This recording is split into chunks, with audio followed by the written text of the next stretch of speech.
Lo primero, si fuese cierto que quien quiera se llame o donde haya nacido, Así es. un general es nombrado presidente del Consejo de Ministros, ese es otro mensaje. Eso es enseñarle los dientes al Congreso, especialmente, y por supuesto también a los ciudadanos. Porque supongo que en su criterio, discutible por supuesto, el presidente Vizcarra cree que si a Cateriano le dieron un portazo, no se lo van a dar a un general. Y eso realmente si fuese así, ese es un criterio totalmente obsoleto. Y eso quizá puede ser para la política peruana de los años 50. Y probablemente el señor Vizcarra se ha equivocado de época. Pero ahora me parece que están operando otros factores. Entonces, yo creo que, añadiendo algo que olvidé decir también en mi primera exposición, es notable que entre las muchas omisiones que tuvo tanto Vizcarra como Cateriano, que tuvieron ambos, el primero en su mensaje y el segundo en su exposición ante el Congreso, está el tema de la corrupción. ¿Qué pasa con la corrupción? ¿Qué pasa con el proceso de lavajato?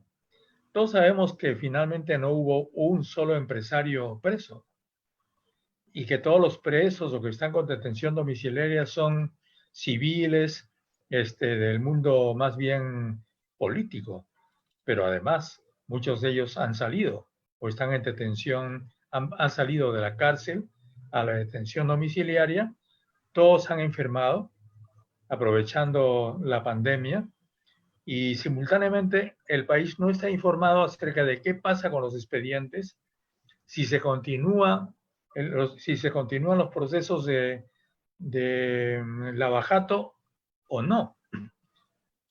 Y entonces nos encontramos en la práctica frente a un gobierno que habla mucho contra la corrupción, pero que en realidad no desarrolla ninguna acción contra la corrupción, excepto contra Nadine Heredia, que por supuesto todos sabemos que con todos los cuestionamientos que se le puede hacer, Ollanta Humala y Nadine Heredia ya no interesan para nada, ¿no? A los empresarios y a los poderes fácticos que gobiernan a este país, nuestro país.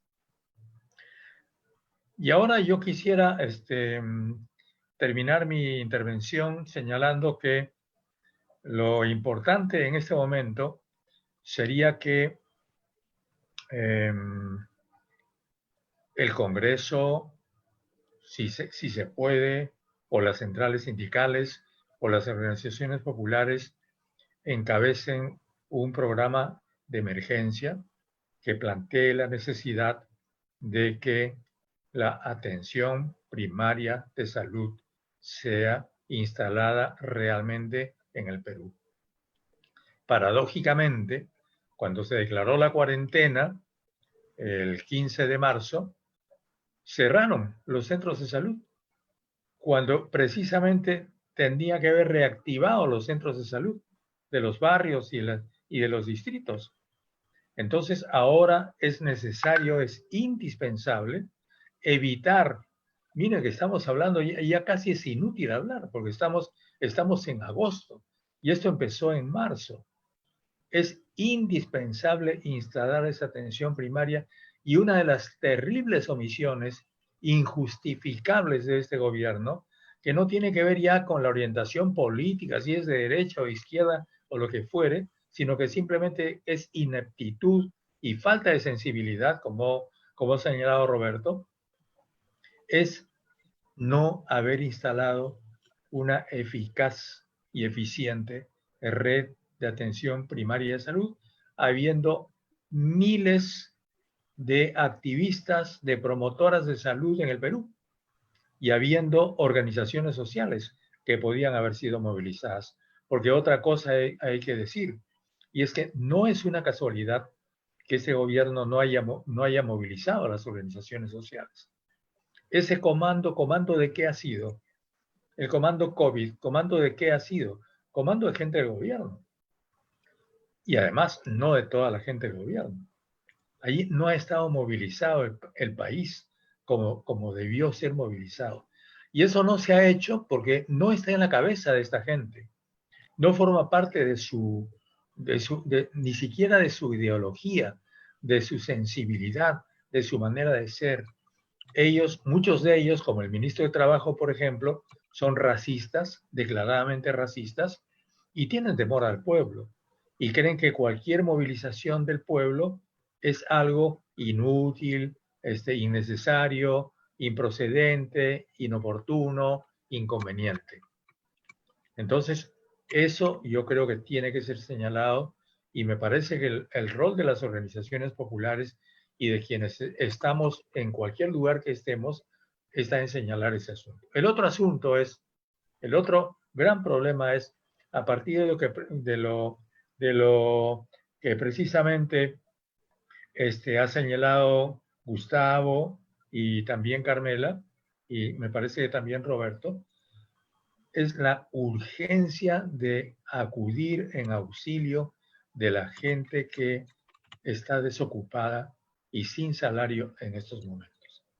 A mi juicio, debería ser acogido y promovido lo que están promoviendo la Organización de las Naciones Unidas y la propia CEPAL a partir de las últimas semanas, la renta básica universal.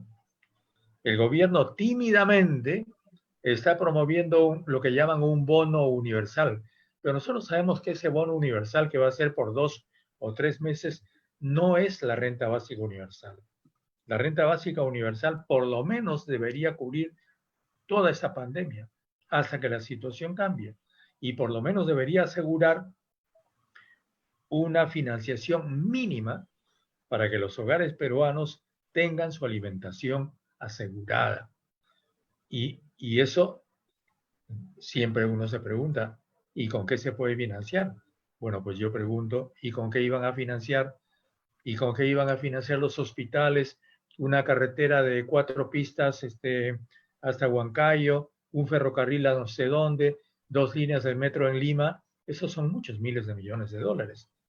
Y esos miles de millones de dólares, más las reservas internacionales que ha señalado Gustavo, por lo menos una parte, ¿por qué no se pueden invertir en la gente? Porque la reactivación pasa por la gente. La reactivación no pasa por las empresas. El otro gran error de este gobierno es pensar y creer que porque se reactivan las empresas se reactiva la economía. No. En un clima de recesión, ¿a quién van a vender a las empresas si no hay nadie que compre o que pueda comprar? Hay que primero reactivar la economía de los hogares peruanos y recién esa economía de los hogares peruanos reactivará la economía del Perú. Lo que pasa es que ellos ya sabemos lo que quieren reactivar, porque detrás de todos esos grandes proyectos de los que habló Cateriano están los contratos.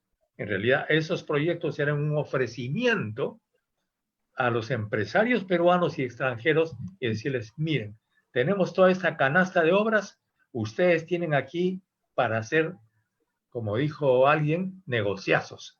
Este va a ser el gran negociazo de ustedes. Entonces, lógicamente, confié, el gobierno inglés, las empresas extranjeras aplaudirían a rabiar, pero de eso no se trata. Ahí es donde ha estado la opción del gobierno. En vez de esa opción, la opción real, necesaria, imprescindible, está en una renta básica universal. Entonces me parece que son las dos cosas, fundamentalmente. Uno, que es la atención primaria de salud, una red urgente, urgentísima, y la otra que es la renta básica universal.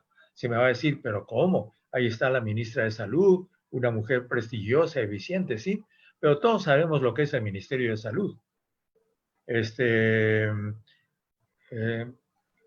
La ministra de Salud puede ser una mujer muy eficiente, muy honesta, pero todos sabemos que el Ministerio de Salud es totalmente corrupto.